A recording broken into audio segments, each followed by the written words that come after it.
In other news, one of Israel's largest medical volunteer groups is preparing humanitarian supplies for people hurt by the Israel-Hamas War.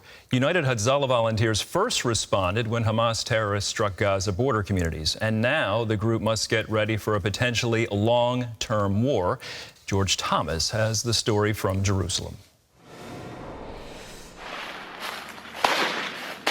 Eli Beer says October 7th will be remembered as a Black Saturday for his family, who are also Holocaust survivors. I saw pictures of my family members who were murdered by the Nazis. It was all black and white. October 7th, I saw it in color. We had a mini Holocaust. I saw children chopped up to pieces. We saw little kids put into ovens, and they turned on the ovens to the maximum heat to burn them. Within minutes of the Hamas surprise attacks, phones at the United Hatzalah Command Center lit up. Avi Ibrashami was manning the phones that day.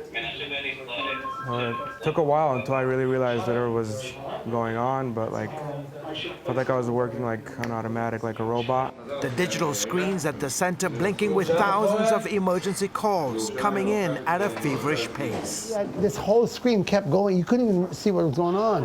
It was dispatching volunteers everywhere.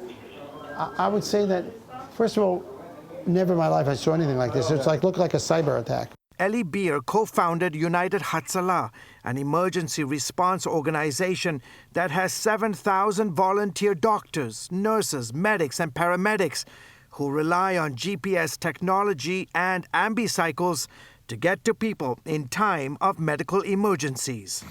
On that Saturday morning, 1,700 United Hatzalah volunteers answered the call. They went in and fired. They had shooting above their heads. They had missiles flying everywhere. And they went in not thinking that some of them said goodbye to their families. They knew this is a fight for our lives. This is a fight for Israel.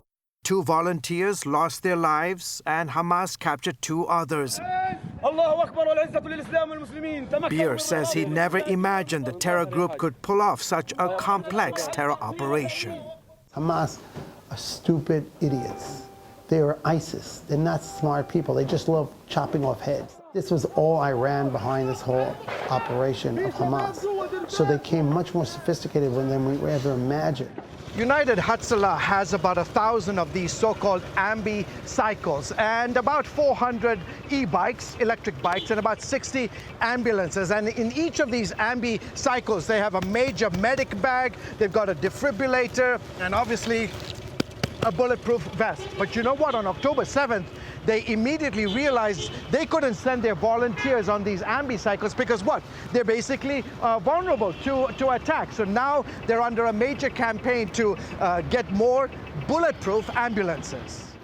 20 days after the horrific events of that Saturday, Beer is now preparing for an Israeli military operation that he believes could last at least a year. This thing might come from the north into Israel, south, of course, and inside Israel. We have a lot of enemies.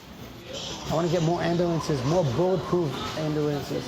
I want to get oxygen tanks, defibrillators, monitors, medicine. We could buy everything and put it in stock so we could operate and treat hundreds of thousands of people.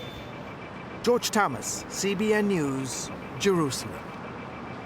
Thank you, George Thomas, on the ground in Jerusalem. We have brought you stories previously about this emergency response team, but this is a brand new inside look, and they have never been as important as they are now, and they were on